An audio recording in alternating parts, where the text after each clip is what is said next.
Pour la chronique Le goût d'écrire ou de réécrire, Gabriel Marcoux-Chabot, bonjour. Bonjour, Jimmy. Et là, réécrire, est-ce qu'on parle de on s'est relu puis on modifie notre texte? Non, c'est pas ça, là. Non, aujourd'hui, je veux vous amener ailleurs parce que, comme écrivain, souvent, on est d'abord et avant tout des lecteurs. T'sais, on lit des textes, on s'intéresse à des œuvres, on est des lecteurs fervents. C'est même ça qui nous donne le goût d'écrire au départ.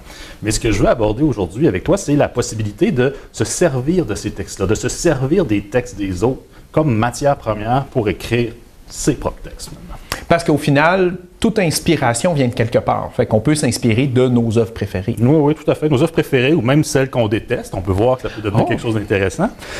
On va aborder ensemble 3 façons de travailler les textes des autres. La première, c'est de se dire, si on s'intéresse au fond d'histoire, à ce qui se passe. Dans chaque texte qu'on va lire, dans chaque fiction, il va y avoir des personnages, il va y avoir des événements, il va y avoir des actions.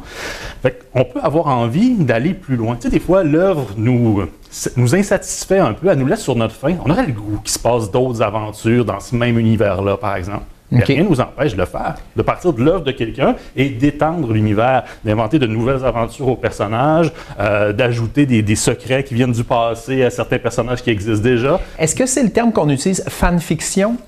Est-ce que ça rejoint un peu? Aujourd'hui, on parle de fanfiction parce que c'est devenu quelque chose qui est important. Il y a beaucoup de gens qui la pratiquent. On peut aller sur Internet et il y a des œuvres qui favorisent ça. Fait que des fanfictions d'Harry Potter, par exemple, dans l'univers de Star Wars. Il y a des univers comme ça qui en suscitent plein. Fait qu'on peut trouver toutes sortes d'exemples. On est exactement là-dedans. On part des mêmes personnages, on part des mêmes univers. Puis on continue de l'explorer. Puis là, j'imagine, ça inclut aussi les mixer à un autre univers ou ça, c'est une deuxième façon de faire? On pourrait faire ça. Okay. On peut inventer toutes sortes de mash-up en toutes sortes d'univers qu'on aime. Finalement, on a la liberté comme écrivain de faire toutes sortes de choses, mais en partant d'œuvres qui existent déjà, on peut en arriver à quelque chose d'intéressant. On a parlé de fanfiction, des univers un peu commerciaux, qui ont eu beaucoup de succès, mais il y a des exemples aussi qui appartiennent à ce qu'on pourrait appeler la haute littérature, entre guillemets. Il y a des gens, par exemple, qui sont partis de Madame Bovary, un classique du 19e siècle, une œuvre de Flaubert, puis qui ont inventé soit des suites, ou en fait, plusieurs suites à Madame Bovary qui racontent les aventures de sa fille. Fait que là, Madame Bovary a plusieurs vies parallèles dans ses suites. Au Québec, on a fait ça avec Maria Chapdelaine aussi. Il y a plusieurs suites à Maria Chapdelaine qui continuent d'explorer ce qui s'est passé par la suite. Et si l'œuvre nous a vraiment mis insatisfaits puis qu'on voudrait carrément juste la réinventer, ça ressemble à quoi? C'est possible aussi. En cinéma, ça se fait beaucoup. On voit beaucoup des remakes. Un film qu'on connaît déjà, on connaît l'histoire, puis a été refait autrement. Fait que ça arrive justement quand on lit un texte, puis quand on est écrivain, on lit, puis on ne peut pas s'empêcher de dire « Il me semble que je l'aurais mieux raconté, il me semble que je l'aurais raconté autrement ».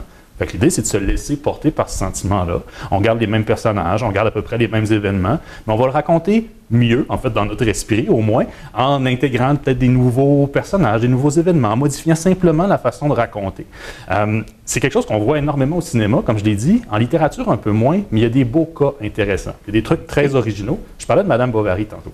Bien, il existe une réécriture de Madame Bovary où on suit plutôt son mari, Monsieur Bovary. Et ce faisant, on apprend toutes sortes de choses. Et on apprend que la mort de Madame Bovary, c'était pas un suicide finalement, c'était un meurtre. Mais qui est totalement inventé et qui n'était pas dans l'œuvre originale. Oui, mais dans ce cas-là, étrangement, les deux pourraient se superposer. On a l'impression d'avoir vraiment affaire à 2 points de vue sur la même œuvre. De façon plus fantaisiste aussi, Orgueil et préjugés et zombies est une œuvre qui existe, où on a pris à peu près 90% du texte original, mais on a rajouté des arts martiaux et des zombies, ce qui fait qu'un classique de la littérature anglaise prend tout de suite une autre couleur. Puis personnellement, c'est quelque chose qui m'a intéressé beaucoup. Le dernier roman que j'ai publié, c'était justement une réécriture, un remake de La Squine d'Albert Laberge, un roman de 1918 que j'ai réécrit à ma manière. C'est quelque chose que j'ai eu, moi, le plaisir d'explorer aussi de mon côté. Donc ça, c'est si on s'attarde vraiment au fond de l'œuvre, à ce qui se passe en intérieur. Mais une œuvre, c'est pas ça. C'est aussi la forme, comment c'est raconté, qu'est-ce qu'il y a dans le style. Puis on dit souvent que ce qui fait un écrivain, c'est davantage son style qu'autre chose, que vraiment ce dont il parle. Puis il y a des gens comme Raymond Queneau, par exemple, qui ont écrit avec exercice de style, ils ont pris une toute petite histoire très très simple, une anecdote, puis ont montré qu'on pouvait la raconter de 99 façons différentes. Fait qu'on voit que le style compte finalement. Puis quand on peut s'inspirer du style d'un auteur, à ce moment-là, il faut se poser la question, qu'est-ce qui fait ce style-là? Est-ce que c'est le type de personnage? Est-ce que c'est les longues phrases, des phrases courtes, beaucoup d'adjectifs, peu d'adjectifs, énormément de dialogue, très peu de dialogue? Et à ce moment-là, on peut raconter n'importe quoi, finalement, mais à la manière d'un auteur qu'on apprécie, en pastichant ce style-là. Donc, aller chercher ce qui fait un peu la patte d'un auteur, puis s'en inspirer, mais raconter autre chose, mais à sa manière. Tout à fait. Puis ça, sur le plan personnel, comme écrivain, c'est un bel exercice parce que c'est une façon d'aller explorer autre chose, aussi de sortir de notre propre manière, finalement, pour se développer, raffiner nos compétences en allant explorer ce que quelqu'un d'autre fait.